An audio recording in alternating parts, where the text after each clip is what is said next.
Це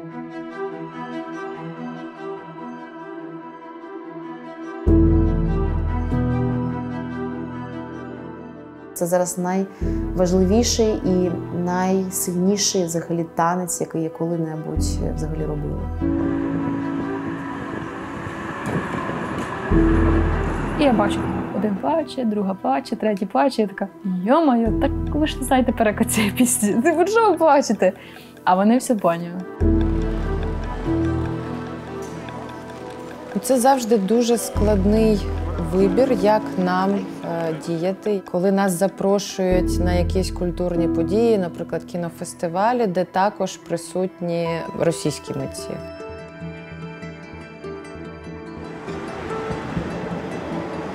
Для того, щоб не витрачати людський ресурс, ми потребуємо зброї. Це, мабуть, все, що я робила, говорила, повторювала в інтерв'ю поза мистецькими якимись досягненнями фільму. Це були якісь такі найважливіші теми.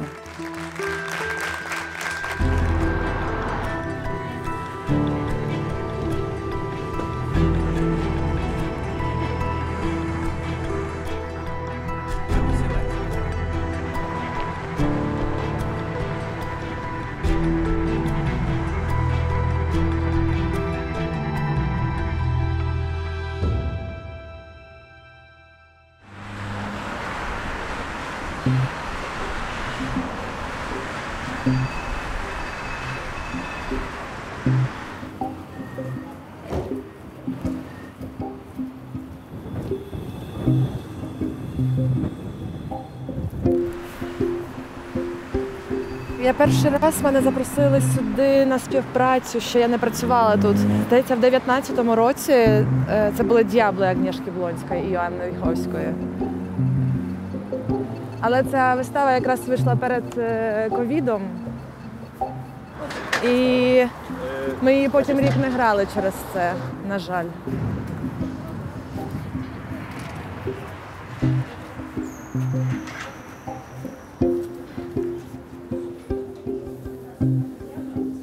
Michał, cześć kochany. To nazywa się Moje życie jako film. Ja ci pomacham. Tak, to jest wspaniały Michał, A to jest wspaniała Oksana. mój przyjaciół. A Michał jeszcze rozmawia po ukraińsku. Michał. I tak, дуже приємно. Idźcie. Pa.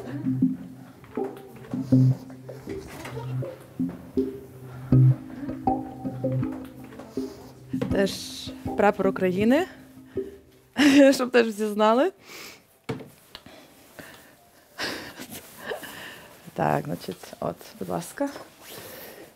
Ну, щоб якби одразу було зрозуміло, чия це гримерка. Будь ласка. Ну так, і веселка. Ладно, залишимо тут.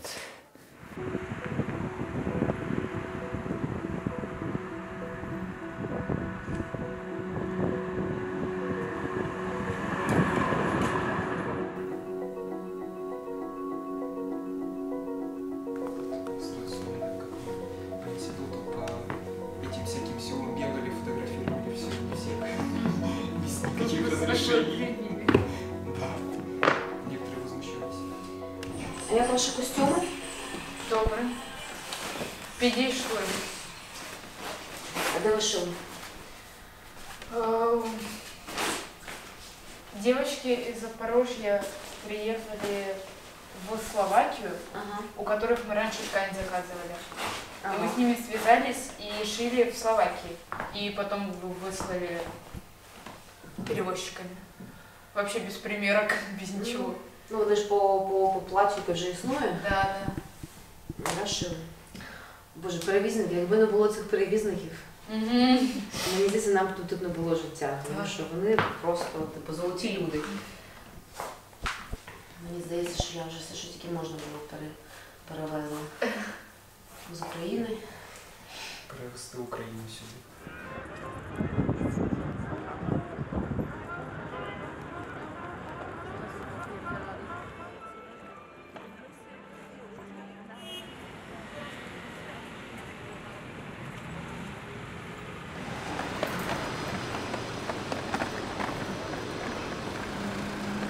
Річко, будь ласка, не втич в телефон.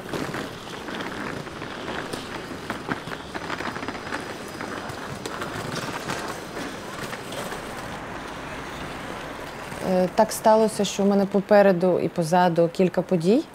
І цього разу мені не хотілося лишати дитину в Києві з бабусями, бо такі дати специфічні. Це 20-ті числа лютого, коли всього можна чекати.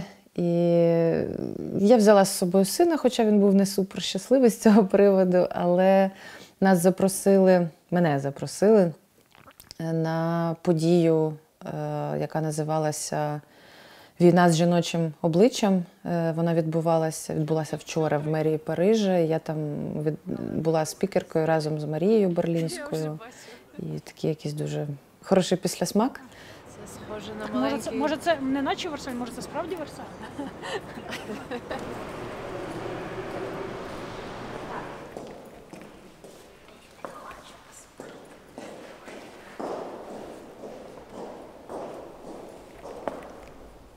Що це за ніжна точка?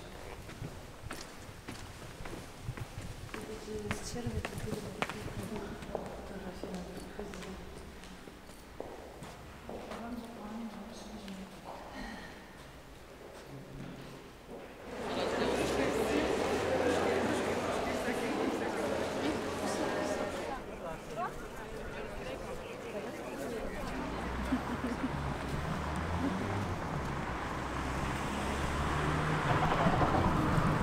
Марина, що шукає?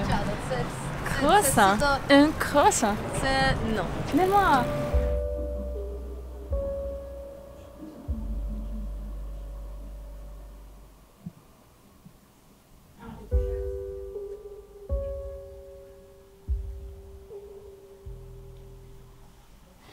Це ж документалістика буде.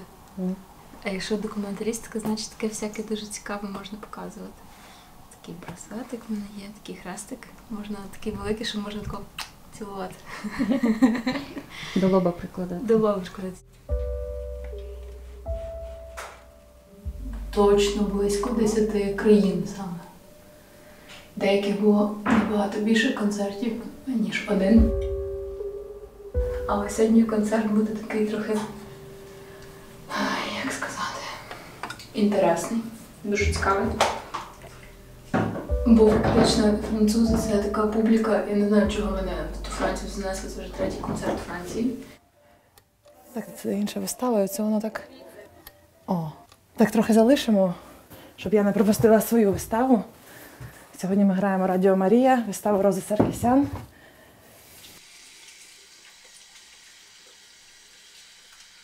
Насправді, я можу сказати, що це я дійсно, коли робила фільми або взагалі якось пов'язані з темою війни, я взагалі, в принципі, вірила в те, що це якимось чином, я не знаю, ці мікро такі політичні жести важливі. І в мене дійсно таке було внутрішнє відчуття, що це якимось чином впливає на реальність. А вже ж, коли в січні і лютому реальність виглядала на те, що, скоріш за все, вторгнення буде, я вже не відчувала цієї наївності і цієї віри. Я була, можливо, я б навіть скажу, дуже сильно перелякана. І мені здається, я мала це перечуття того, що це станеться.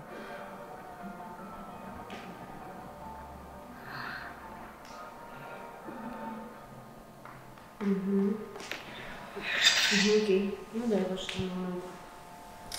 Так, дивіться, що б я хотіла зробити в цьому шматочку. Микита, мені треба від тебе трохи ширшу, чи наскільки це можливо зробити, трохи ширшу позицію. 6, 7, 8. Раз, 2, 3, 4, 5. Найцікавіше те, що перед безпосередньо вторгненням 24 лютого в мене було купа роботи, купа планів і купа проєктів. 24 лютого о 9 ранку в мене повинна була бути зйомка одного з епізодів моєї особистої ранкової рубрики для одного з українських телеканалів танцювальної терапії, де в мене були просто жінки, які записалися на курс, і через танець, через мою програму ми вирішували їх психологічні питання і якісь їх там незадоволення собою, таке інше.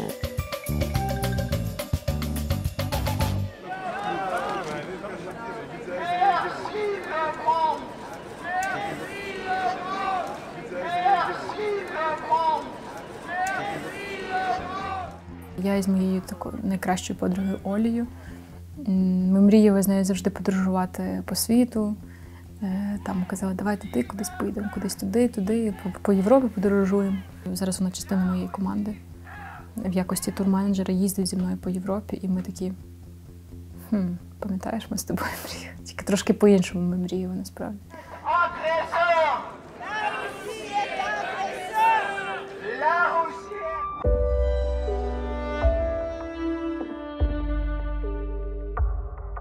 Я в той ранок, в принципі, зрозуміла, що я вмію збирати валізу. Але найперше, що я взяла, це бандуру. Я пам'ятаю це точно.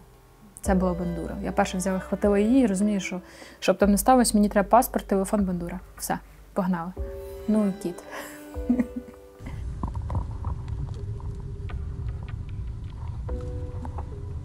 Дивний був ранок заперечення, тому що я все одно демонстративно не пакувала ніякі валізи. Я дивилася, а ми живемо на проспекті Перемоги, у вікно на цей безкінечний затор і на такі колони людей, які йшли з валізами безкінечно в напрямку західному Житомирської траси.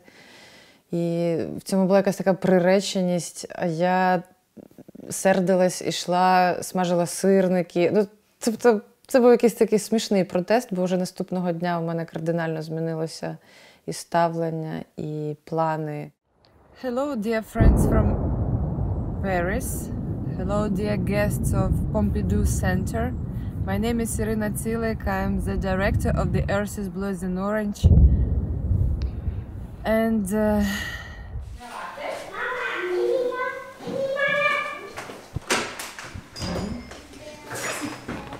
Ми жили за містом, тому нам здавалося, що в принципі досить безпечно там залишатися. І ми думали залишатися, але потім стався для мене особисто такий переломний момент, коли я вкладала малого спати вдень. І я пам'ятаю, що він заснув, і пролунав такий вибух сильний. Це при тому, що ми живемо десь в 30 кілометрах від Гостомелю. Був такий потужний вибух, що аж весь будинок просто почав труситися трохи. Вже через 1,5 години були в машині.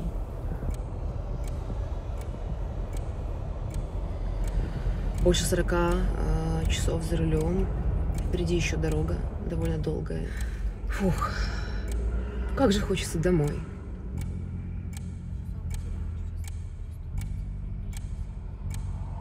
Йдемо? Вимикаємо світло, бо ми економимо електроенергію і тепло теж, щоб зберегти більше для України. Що дуже важливо, я працюю в такому театрі, який з початком повномасштабного вторгнення надав притулок українцям і українкам. І ми зустрічали людей на кордоні і привозили в театр. Тут офіси робочі, а тут такий міні-хостел. Тут такі кімнати. І ми зустрічали. Тут були написи ще по всьому театрові українською мовою. Я була в Хмельницькому, це був квітень місяць. І мене запросили на ходу. Це була хода жінок, маніфест яких заключався в тому, щоб зберегти дітей від війни. Я виступила, і після мене мав промову священик. В ці дні від 24 лютого, на жаль, більше хоронимо, як хрестимо і як вінчаємо. Хоронимо найкращих, хоронимо наймолодших українців і українок. Ну і всіх порвало, ясно ж. І мене порвало в тому числі. Я була під таким великим враженням від його історій і від його досвіду. Настільки перейнялася цим, що просто викликала таксі, приїхала додому, сіла на ліжко і просто почала грати волю. Просто, зразу в мене «Мамо, не плач» і все. І за ним далі вже понеслося, як рікою. Мамо, не плач, ти мене народила для волі, і ціною власної крові полі соняшники проростуть. Але з музикою зараз тяжко, бо от я зараз сиджу на студії, звукозапису, де я творю, і в мені нічого рік не приходить. Я не можу. Я не можу уже рік. Я не можу.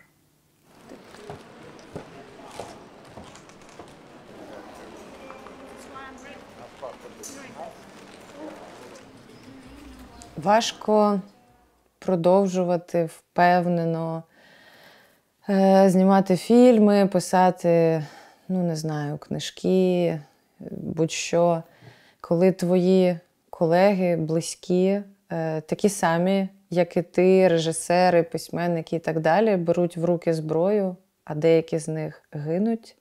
І ти раптом усвідомлюєш, що все це настільки неспівставні досвіди, їхня війна, їхня боротьба на фронті і твоя діяльність на культурному полі, де ти нібито хочеш бути корисною на своєму місці, намагаєшся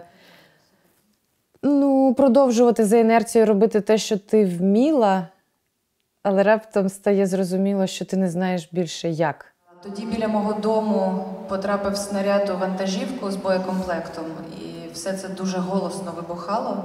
І коли я побачила, як мою дитину фізично трясе від страху, то всі мої інші ролі – режисерки, письменниці, спостерігачки – вони всі кудись зникли, і залишилася тільки осліплена люттю матір, яка не знає, як захистити свою дитину. Я тут справді навіть не знала, що можу зробити. У мене потім виникла ця ідея флешмобу. Це вона виникла, але мені здавалося, що це просто якось неможливо. Як це зробити? Я нікого не знаю взагалі в Австрії. Тобто я взагалі, в мене жодного контакту професійного.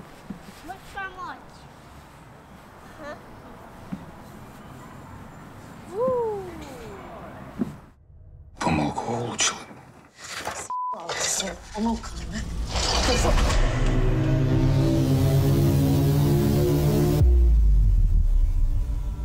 Коли це все закінчиться, поставимо вікно на всю дірку. Таке здорове євро, так?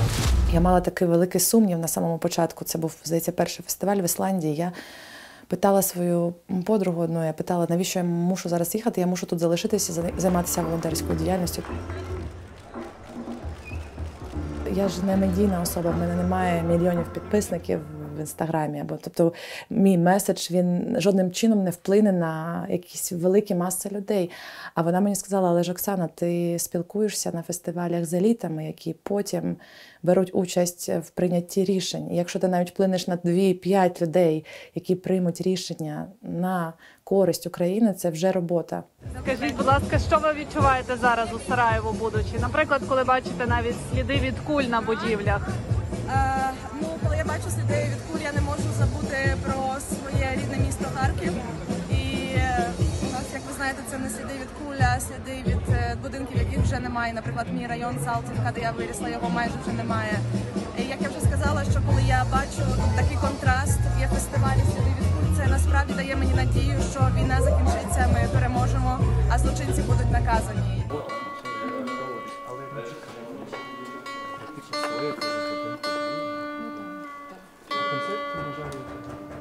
Я була в журі в всесвітньому конкурсі арфістів.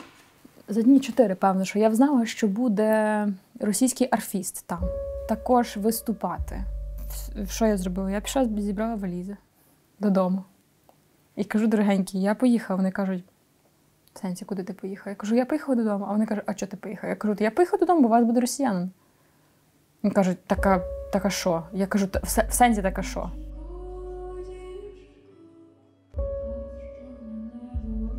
А вони мені почали говорити про те, що, типу, він вже давно живе в Європі, він не підтримує там це. А потім я зайшла на його сторінку і якби знайшла для себе все, що мені потрібно було. Коротше, я з ними говорила один день, другий день. Але, росіянина не було на тому фестивалі. Це завжди дуже складний вибір, як нам діяти. Я маю на увазі мені, моїм колегам. Коли нас запрошують на якісь культурні події, наприклад, кінофестивалі, де також присутні російські митці. Вперше, коли я на це пішла свідомо, це, мабуть, були Канни. Хоча, знову ж таки, я туди була запрошена як членкиня журі конкурсу документального кіно. Я знала, що серед членів журі росіян не буде, тобто нам не доведеться якимось чином перетинатися.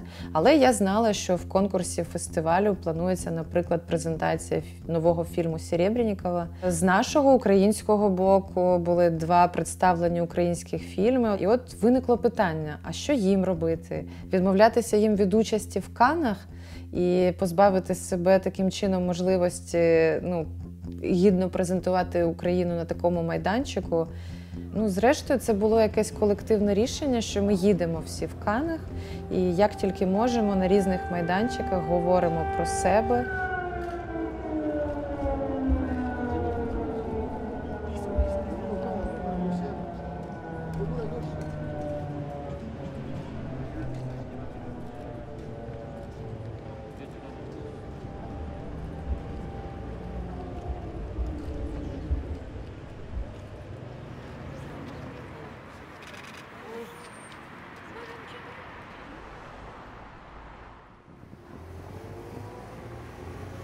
Роки назад французи ще взагалі не знали, що таке Україна. Я думаю, що це Малоросія, бо пропаганда тут працювала дуже дико і ефективно, російська. Я йшла в Греноблі якось по вулиці, це у Франції, і там був російський магазин з матрьошкою, то я думала, що я вітрину розіб'ю. Але згадала, що в мене концерт ввечері, то мені треба руки мати цілі, і не зробила цього. У мене вже є заготовлені промови до французів, я вже їх вмію обертати в українців. Сьогодні на концерті це зроблю знову. Пташка.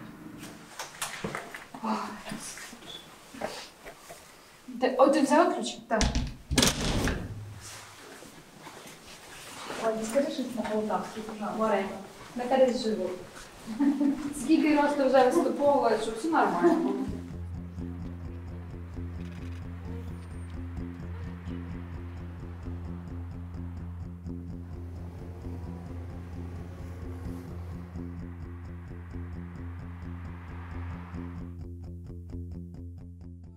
Австрія, знову ж таки, як нейтральна країна, да? І вони, в принципі, ніколи не воювали. Країна, яка дуже вчасно прийняла нейтралітет, як вони так вирішили. Вони бачать те, що підвищуються ціни, да? Вони бачать, що їм треба більше заробляти, наприклад, да? Чи їм треба більше економити. Вони розуміють, що це все дуже впливає на їх рівень життя.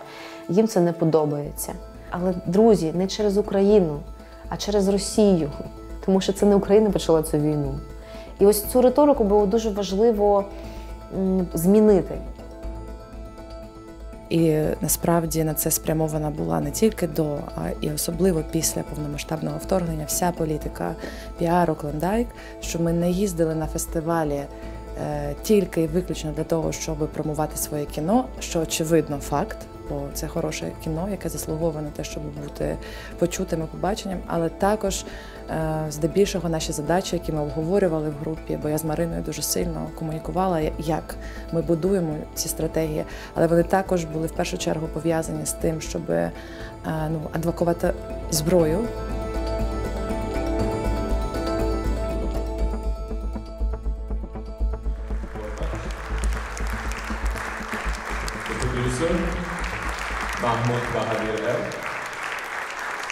When we had the premiere, it was like a month before the invasion, and now we are like in a full-scale war.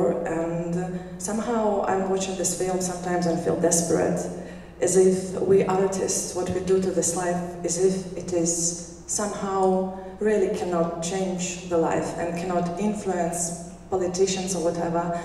But from the other side, I believe that even if you have a dialogue with one person in this beautiful theater, actually art really works if it works and speaks to you in your hearts. Це завжди таке якесь химерне балансування, бо іноді відчуття є, що нас ставлять в такі складні умови. Ти ніби мусиш приходити на ці виступи ні пішки, ні верхи, ні гола, ні одягнена, ні дорогою, ні бездоріжжям. Ти мусиш бути щирою, але при цьому не занадто емоційною. Ти можеш говорити про свою Україну, але Бажано не так, щоб це повністю ламало їхню картину світу. І от ти намагаєшся між крапельками якось так прослизнути, щоб і свою точку зору висловити максимально, повно і з тими акцентами, які потрібні нам, але і не відштовхнути цю аудиторію. Так, ми почали наші репетиції. Дивіться, яка кількість людей. Через тут дуже багато є груп українців в Відні, українців в Австрії. Ми зробили там оголошення. Я дуже переживала, що люди не зберуться, тому що емоційний стан такий, знаєте, у всіх, як ще можна зараз попросити людей танцювати.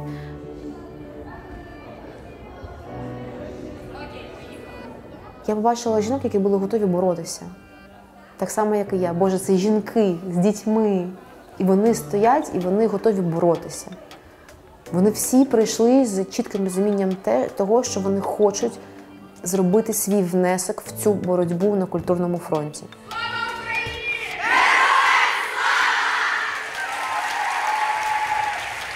Найголовніше було показати не те, що ми тут українці, давайте нам допомагати. Тобто ми не жаліємося, а ми демонструємо вам свою культуру. Да? Ми розуміємо, що ми можемо, ми разом тут в цій боротьбі, да? Що ми говоримо про свою позицію і що ми запрошуємо вас бути разом з нами. Да? І ми вам вдячні за те, що ви з нами.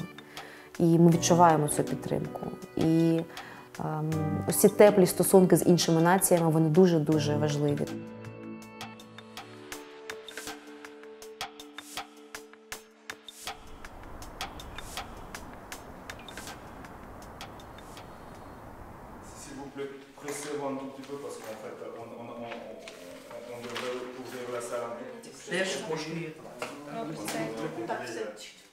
Спочатку мені було настільки багато болю, крику, що я думала, що найкращий спосіб – це кричати про Україну. Казати, алло, в нас іде досі війна, і причому там зі сльозами плакати їм, показувати. Але потім я зрозуміла, що, мабуть, це була така моя перша фаза, а зараз прийшла інша фаза.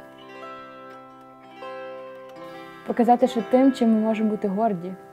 Нашою піснею, нашим гумором, нашою красою, нашим світлом. І просто для них світити, бути для них таким friend, good person. Поширювати це, показувати їм. І тому я стараюся їм спочатку максимально з розкритою душою і з посмішкою взяти їх в обійми, і потім в тих обіймах умовних, музичних, я хочу їм сказати тихенько на вушко: поможи мені, в мене біда, я тобі розкажу про неї. І тоді люди вже по-іншому чують це все.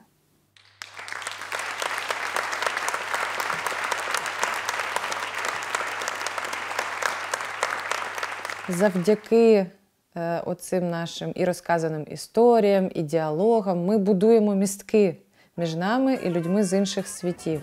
Тому що ці люди, будемо відверті, вони живуть на іншій майже планеті. І їм, правда, не так легко підключитися до нас, зрозуміти глибину наших травм, переживань. Да й не мусять вони за великим рахунком так глибоко, можливо, до цього підключатися. Я би сказала, що мені дуже комфортно знаходити спільний простір з польками і поляками, з якими я працюю. Я думаю, що це пояснюється теж історично, бо поляки мають досвід окупації радянською владою росіянами переважно, і вони мають цю пам'ять, і вони мають цю, назвемо це, історичну травму, і вони розуміють, про що йдеться. Мені не складно працювати, навіть коли я працюю в Берліні, або теж буду робити проєкт в Австрії, і не складно пояснювати. Тобто, а вже ж ти від цього втомлюєшся, повторюючи це. Але мені здається, знаєш, як коли щось тобі залежить так сильно, як твій дім, тут є зовсім якийсь інший рівень відповідальності і зовсім інший рівень енергії, яку ти готова вкладати в свою справу і в справу, вже перемоги держави. Так. Нагадування. Ви зробили. Люди, які ніколи в своєму житті не танцювали взагалі, просто за 4 дні зробили всю цю постановку. 4 дні – це взагалі ніщо просто.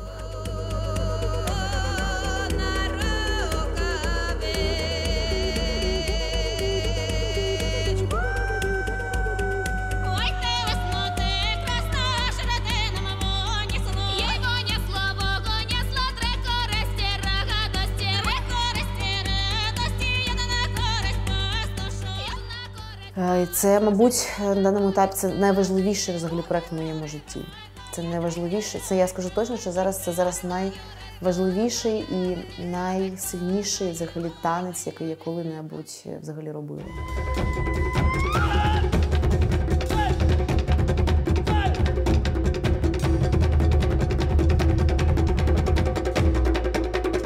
В кінці минулого літа я приймала участь у всесвітньому культурному саміті, який проходив у парламенті Шотландії.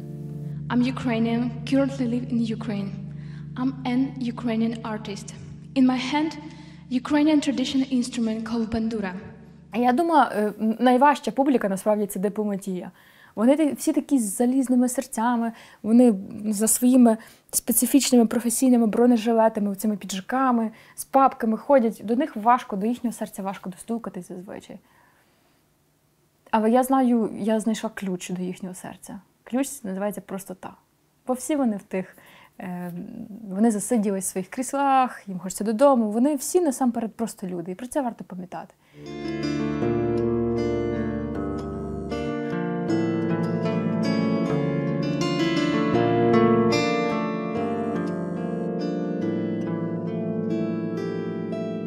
Коротше, я відкриваю очі, і я бачу там один плаче, друга плаче, третій плаче. Я така, йо-моє, так ви ж не знаєте переклад цієї пісні. Ти що ви плачете? А вони все поняли. Вони все поняли.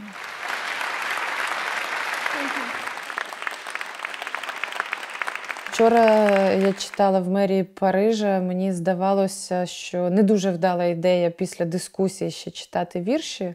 Чогось у мене було таке передчуття, що це і не потрібно, і люди будуть втомлені, і це вже буде такий, зайвий якийсь, зайва частина, але я помилялася. Ми з тобою сполучені посудини. Скільки в мені любові, стільки ж буде і в тобі. Скільки спокою в тобі, стільки ж і в мені буде. Але от яка проблема, ти у війську, я в Києві. І під час війни закони фізики не діють. Після читань так багато підходило людей, і це були переважно французькі різні культурні діячі, і акторка, і режисерка, і якісь художники. І підійшов теж оперний співак француз, який сказав, що приятелював з Василем Сліпаком. І от всі вони говорили, що їх найбільше зачепила поезія, навіть більше, ніж наша розмова до цього. В цьому вже році в Берліні, в січні, в нас була прем'єра німецька «Гамлет-синдрому», «Синдрому Гамлета» Ельвіри Нівєри і Петра Русловського в Берліні в театрі. Я Гамлет, тому що я боюсь. Я Гамлет, тому що я досі живий. Ночі, обстріли. Так і пішли 1,5 року.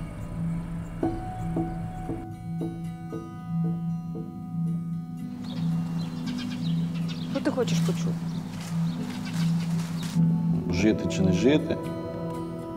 Під час розмови, коли Ельвіра вона почала говорити до публіки, це був повний зал об 11 ранку, що, будь ласка, ми потребуємо ці танки. І одна людина в залі встала і почала німецькою. Він почав дуже критично навіть кричати і говорити, як ви смієте просити зброї в нас, жоден танк ще не врятував людського життя.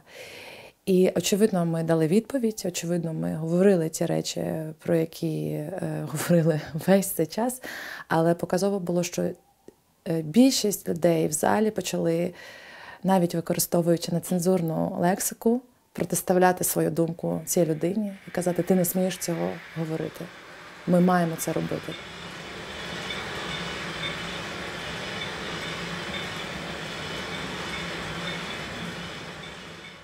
В мене потім була розмова з цим першим секретарем посла. Він сказав, що да, вони були всі дуже вражені. Вони такого ніколи не бачили. І найголовніше те, що вони просто відчули, наскільки українці талановиті, наскільки вони високого рівня професіонали. Ми є невід'ємною частиною європейської культури. І це ще один мій меседж. І це, наприклад, там останній проєкт, який ми зробили в історичному музеї Відня. Це є ще один показник цього.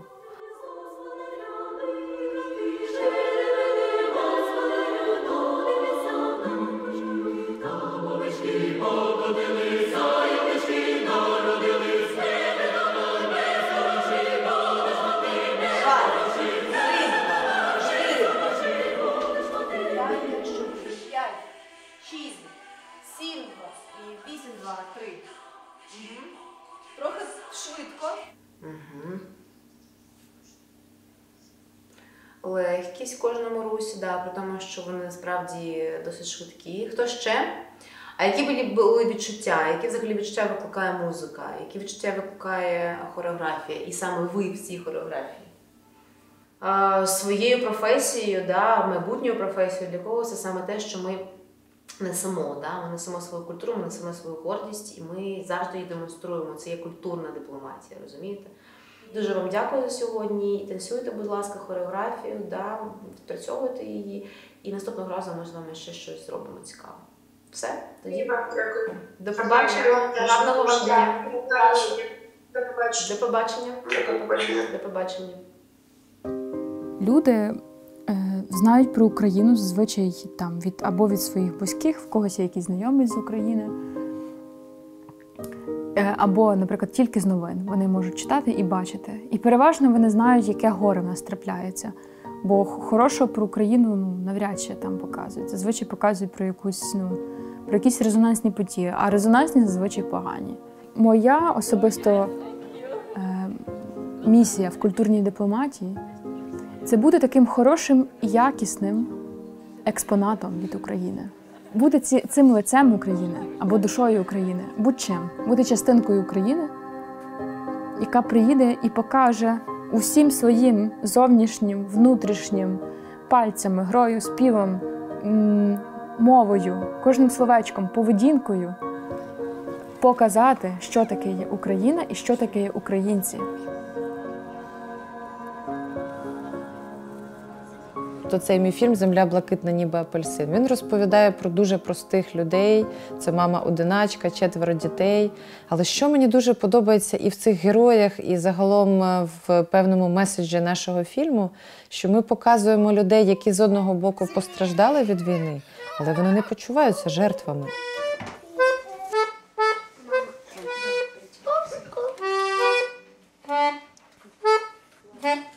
Коли я їздила або представляла свій фільм в дуже різних країнах світу, я неодноразово чула від глядачів, що ми якось і не думали, що от під час війни можна бути такими сильними, такими світлими, повними життя. І мені хочеться, щоб оцей образ України і залишався в цих глядачах. Тому що це правда, в нас цього багато.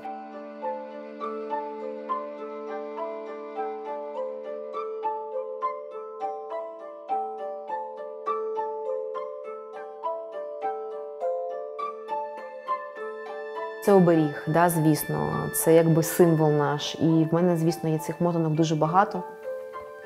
І одна з них, вона також в мене стоїть. І в мене там ще одна маленька висить на кухні. Тому що це якби таке нагадування про роду, про батьківщину. І обов'язково. Вона в мене з'явилася вже, коли я перебувала тут. Але в мене, до речі, одна маленька ще є вдома в Україні, в Києві. Але вона залишилася, знову ж таки, я залишила її спеціально в Києві, щоб вона там оберігала це, що ми залишили. Поки ми поїхали сюди. Я не можу сказати, що я там прям якось відчуваю свою силу, бо, як я вже казала, що це завжди такі гойдалки. Що сьогодні я відчуваю силу, а завтра я відчуваю безрадність. Але дуже багато людей не те, що продовжили ходити в театр, а продовжили робити театр, продовжили всіма можливими і неможливими силами продовжувати робити мистецтво. Говорячи про, наприклад, Польщу, тут мільйони українських біженок або людей, які вимушено переселились сюди. І я подумала, що люди хочуть ходити в театр, що людям чомусь навіть в такі найтрагічніші моменти історії мистецтво потрібно. Це може бути або пропрацювання певних болей, і ми часто бачимо зараз такі вистави, або це може бути звичайний ентертеймент для людей, яким треба зараз прийти і відволіктися. І це теж добре, і якісь митці мають це робити, і я абсолютно не проти бути такою мисткинею.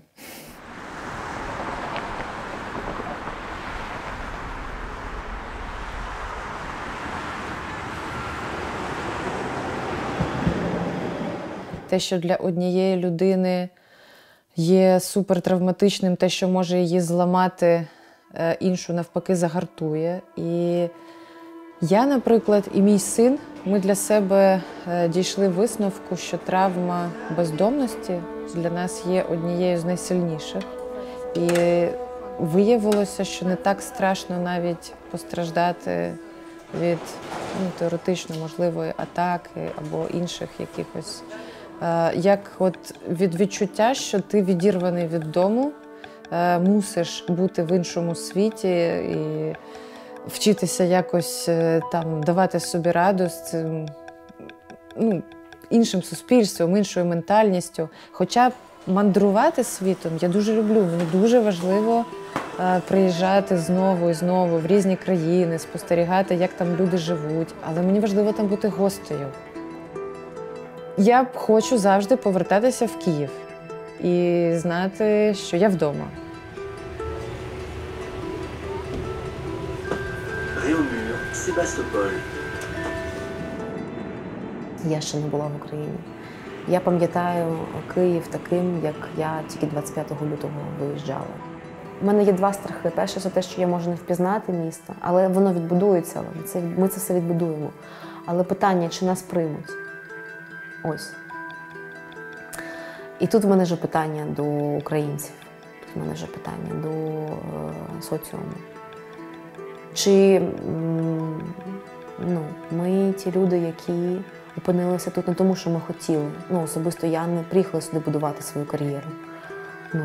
Я цього не хотіла. Вся ця ситуація вже призвела до такої сильної самоідентифікації українців. Я сподіваюся, що вона також призведе до сильного цінування ось цієї об'єднаності, тому що тільки за рахунок цього зараз по всьому світу в нас є змога стояти, боротися. Да? Саме через те, що ми зараз дуже всі згуртовані, да? знаходячись в різних країнах. І мені дуже хотілося, щоб так воно залишалося, коли ми всі повернемося.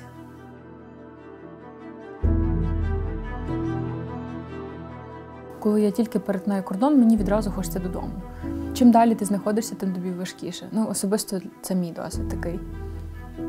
І я кожен раз, коли повертаюся, в мене прям так, там, перша заправочка на кордоні, я така вже така І я вже зразу починаю так танути, там така рідненька земля, все, класно. Приємні відчуття доволі.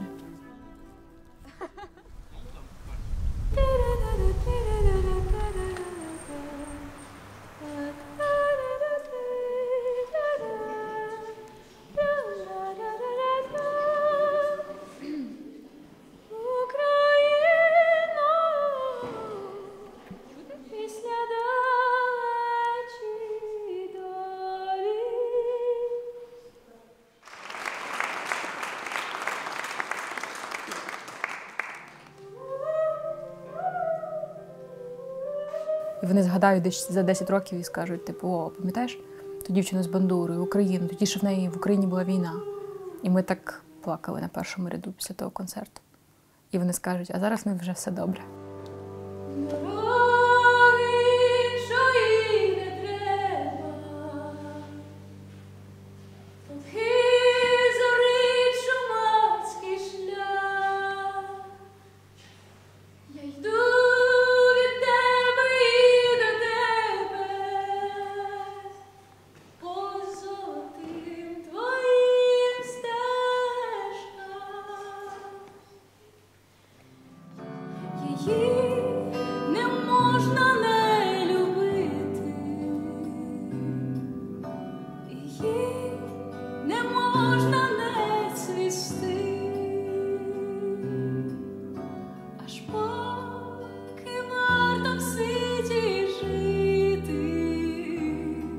Поки живеш і квіт.